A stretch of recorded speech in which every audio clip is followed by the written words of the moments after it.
dama laaj nag ci thème bi nga xam ne thème bu ma ñor la. thème bu ma amal solo la. muy ndax sëriñ yi citoyen ordinaire lañ ba tey waa wala déet.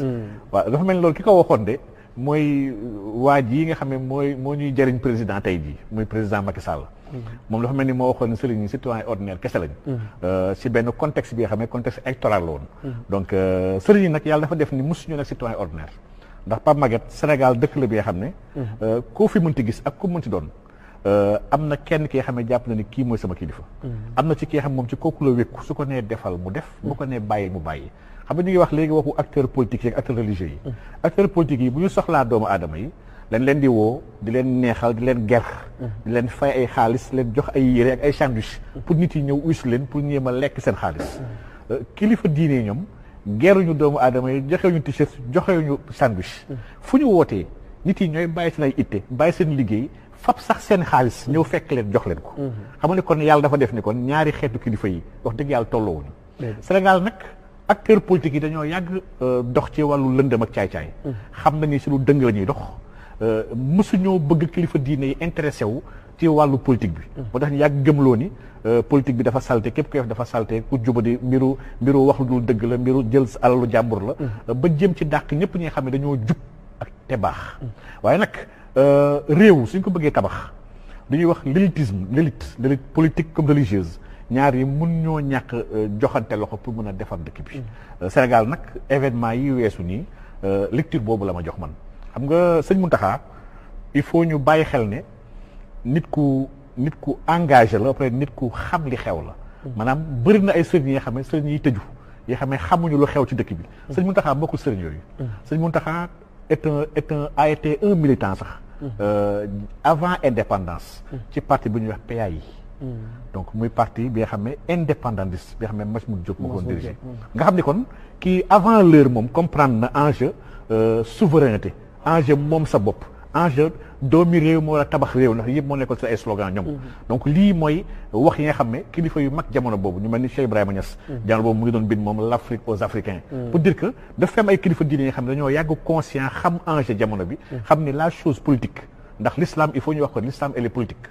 islam ñëwul rek di ñu wax allahu akbar ñu war a julli. islam dafa régler dund doomu aadama bi du berceau au tombeau maanaam fépp foo jaar islam am na nu mu ko réglé. aujourd'hui nag sëñ Muntaxaa dama jàpp ni chance la pour Sénégal. du tey laa ko doog a wax y a 2 ans de cela maa ngi wax ne dafa jot Sénégal am benn conseil islamique supérieur bi xam ne kilifa diine yi ñoo ko war a séq. ma gisoon ni jamono boobu stratégiquement suñu xoolee poids communautaire yu am ak taxawaay yu kilifa diine yi am kenn ku nekk sa gox. jamono boobu ma gisoon man ni sëñ Muntaxaa jiite kuréel bu war a ëmb religieux yi dama jàpp ni mooy la logique te mooy li gën a yanu maanaam xam nga taxoon ma wax loolu Pape Maguette. Touba dafa am benn indépendance bi nga xam ne. bëriwul yeneen kër diine yu ko am. par rapport à l'État.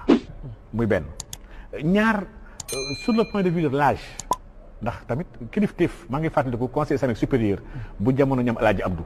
ñoom Cheikh Ibrahima Niass dañoo tànnoon Thierno Seydou Nourou Tall def ko seen président. ndax mooy magoon. donc kilifa diine dama jàpp ne ñoom ñëpp ñoo bokk benn position. ñoo bokk benn taxawaay ñoo bokk même bëgg-bëgg yi ñu am ci réew mi. ndax bëgg nañu lépp luy valeur. ñu téye ko suqat ko lépp luy jikko ju rafet ñu màggal ko ndax lii moo nekk mission Yonent bi sallallahu alayhi wasallam lépp tamit luy jàmm ak li mën a tax lépp lu islam dàq moo xam corruption la moo xam guerre la moo xam jël àllu jàmbur la moo xam fitnaal doomu aadama la yii nii nga xam ne mooy les maux de la cité lii mooy li religieux yi wax dëgg yàlla di xeex ci dëkk bu nekk te Sénégal la gën a yeey dama jàpp ni tey jii nag kon dafa jot aujourd'hui lii benn souffle bu bees bi nga xam ne la revendication populaire bu sëñ Muntaxaa dans si dégloom ak si générosité parce que li tamit lu ñu war a saluer la li ñu war a kontaan la li ñu war a am fierté la ci dëkk bi maanaam kilifa diine def na li nga xam ne président de la République moom defu ko moom président bi dafa ne moom dégluwul askanam moom déglu na askan bi lépp lu xew mu jël àllam def ci askan bi lépp lu xew ci dëkk bi mu yebal ay nit ñu sol seen dàll taxaw ko ci biir askan bi maanaam sëñ Muntaxaa démontré na ni njaboote na Sénégal démontré na ni Sénégal yëpp ko ñor démontré na tamit ni jàmm réew mi ak réew mi jëm kanam moo ko tax a jóg donc aujourd'hui lii dama jàpp ni chance la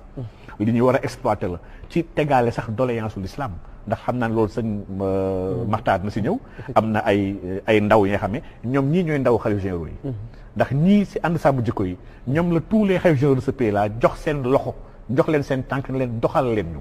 ñoom mission yi dox yëpp xalifa généraux ñooy ko sant. donc aujourd'hui le débat les équilibres politiques dafa gën a commencé.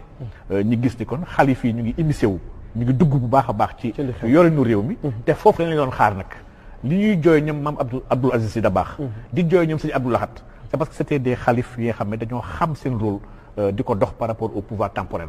le temporel bu ñu ko bàyyi mu libre. man dama jàpp ni erreur la ñu jàpp ni dañoo war a bàyyi réew mu nguur mu doxal.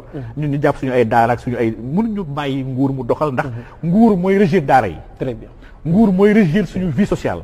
mooy régir sax jumaa yi ñu war a ubbi ñu war a tëj. donc mënuñu bàyyi nguur bu des de n'importe quoi il faut kilifa diine yi encore une fois man dama jàpp lii message la. tey la gën a jekk ñoom ñëpp ñu booloo nekk def benn say jël la cause de l'islam ak lépp li nga xam ne mooy li islam bëgg ngóor jigéen ci la bokk ci réew mi lu bëri ba lu ñuy xeex Sénégal wax dëgg yàlla islam daf ko réglé bu yàgg ñoom bu ñu jëlee sa responsabilité ci nguur rek incha allah suñu ay problème na saafarawu ñu ngi ci am yaakaar ñu ngi koy ñaanal nag yàlla gën ko dëgëral gën ko kattanal ndax nit la bi nga xam ne man de wax dëgg yàlla toog naak moom du benn du ñaar ñu toog waxtaanee mbiru dëkk bi ñu toog waxtaan ci nouvel ordre mondial waxtaan ci wàllu franc-maçonnerie wala ci wàllu ngóor jigéen seen agenda yi waaye nit la bi nga xam ne xam na bu baax li xew xam na bu baax li xew te xam na bu baax responsabilité am donc ñeen ko ñaal yàlla naal yi mu am ci réew mi yàlla na yàlla mottali ko yàlla dëggal ko ba Sénégal ñu muccal ko si agenda mondialiste boobu nga xam ne moom la Mamadou Ibrahima doon tudd léegi-léegi nga xam ne agenda bu rëy la bëri kattan bëri xaalis très bien ku dëgërul doo si mucc ñu dem ci